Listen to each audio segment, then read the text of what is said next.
Trustee Chantel Taylor. Here. Trustee Deteen. I'm here. Trustee Jim Taylor. It is 6:30 here. Depending on the clock in the building. Trustee Flamini. Here. Chairman Neal. Here.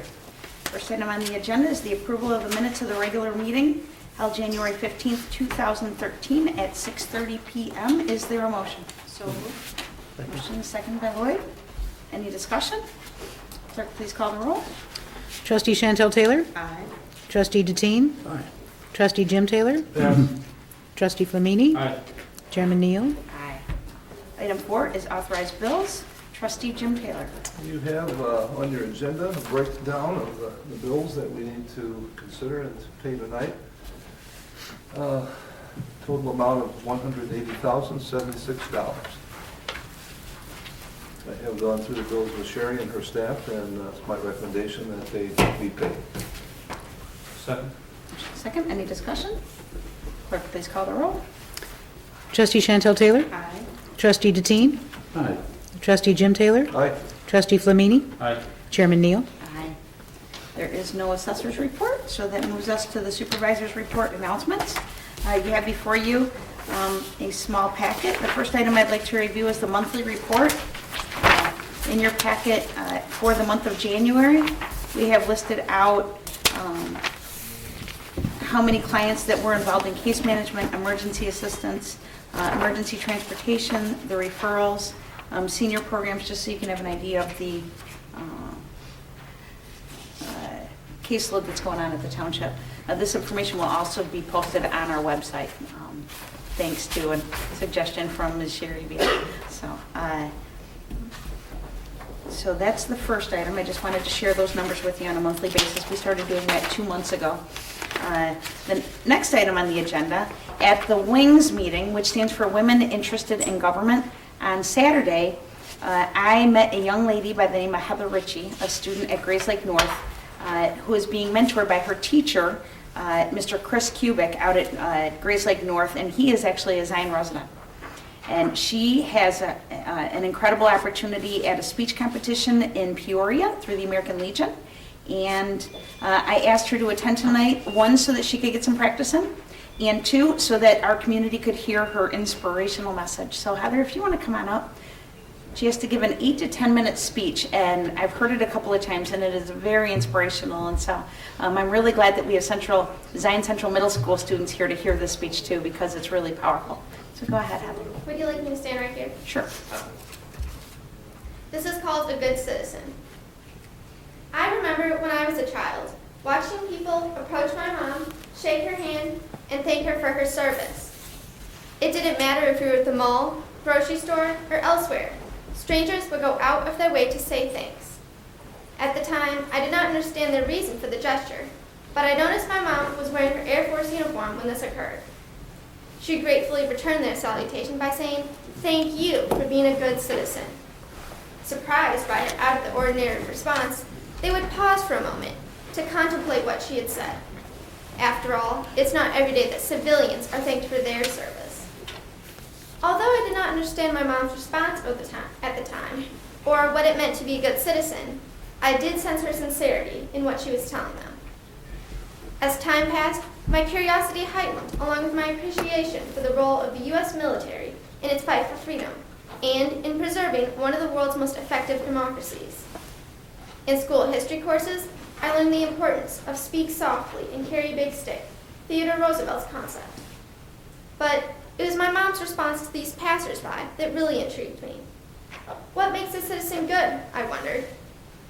After some consideration, I concluded that good citizens inspire their neighbors to help one another and inspire individual responsibility.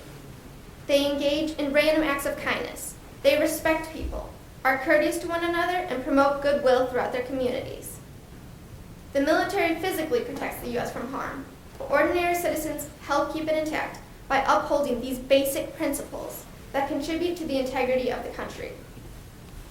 Strength lies in numbers, though, and according to the U.S. Census, there are over 315 million Americans, and the military equates to a small 0.8% of this population.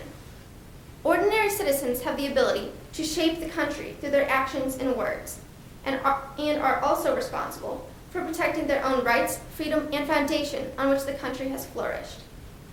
Our foundation is the key to our success, and our foundation is none other than the U.S. Constitution.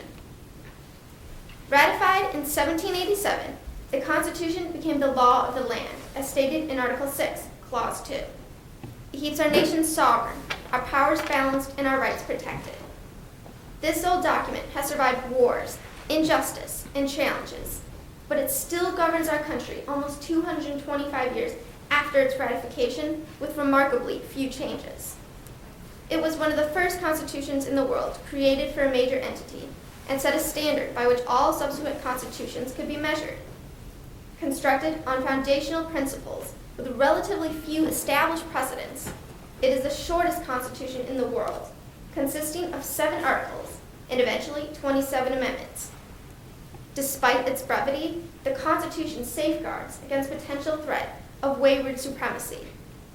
Having experienced the effects of imbalanced power earlier in history, the founders of the Constitution created a meticulous system of checks and balances to divide power among 3 political branches.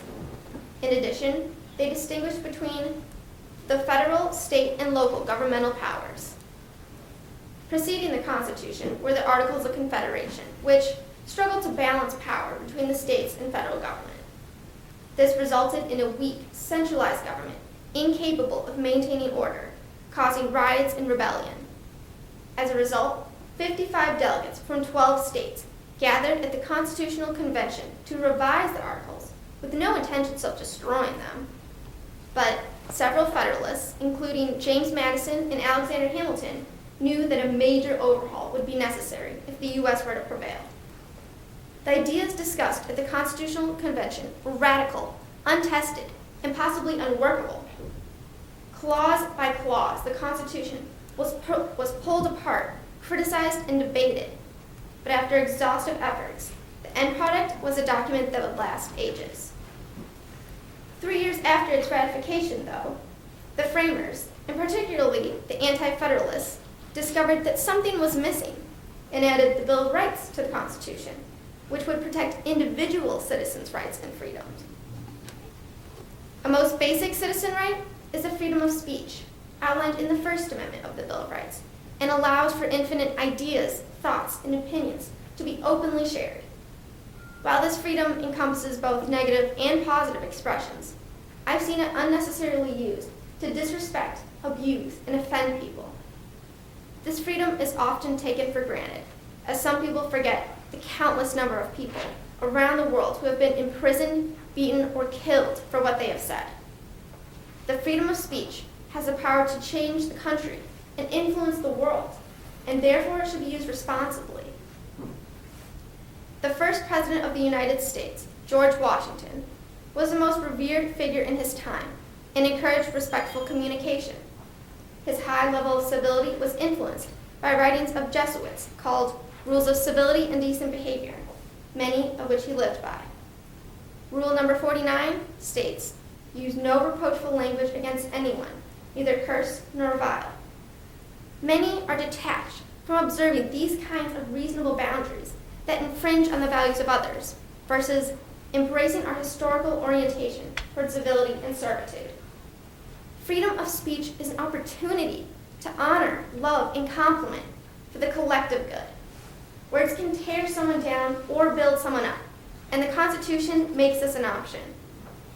Regardless of what is said or how it is said, the military's mission is closely tied to Voltaire's belief of, I disapprove of what you say, but I will defend to the death your right to say it. An oath to defend the Constitution is required by all military members and most political officials upon entry, and it is my hope that this oath will be kept after every war and every battle. Words and manners have changed over time, but the principal belief of respect has remained the same and is still necessary for the survival of the Constitution. The Constitution is an uncommon document because the written rules that governed a country years ago still govern our country today. Its elasticity is remarkable, and it is a wonder how such a document could have been created, especially in a time before iPhones, Facebook, and computers. Yet, our founding fathers, despite imperfections and arguable corruption, were able to create an extraordinary republic that would hold up throughout the years without holding us back. Likewise, our own societal flaws should not prevent us from mapping out paths for future generations and ourselves. While the Constitution has many modern interpretations, its core remains the same, as it was written in favor of the people, making this evident in the very first 3 words, we the people. It is not we the Congress or we the government, it is we the people. Our rights are preserved in this legislation, but protected by all American citizens. Citizens breathe life into this document and make it real, relevant, and lasting by acknowledging its endurance. It is our responsibility to learn and understand all that the Constitution entails. Ben Carson, the director of pediatric neurosurgery at Johns Hopkins Hospital, rightly relayed that the people who founded this nation said that our system of government was designed for a well-informed and educated populace. And when they become less informed, they become vulnerable. If we forget where and how our rights are preserved, how can we maintain them? Citizens are expected to defend freedom when it is challenged and to inspire others to live in a way that honors common interests. Ladies and gentlemen, I challenge you to exemplify good citizenry. As John F. Kennedy said at his inaugural address in 1961, ask not what America will do for you, but what together we can do for the freedom of man. So to everyone in the audience, thank you for being a good citizen. Thank you.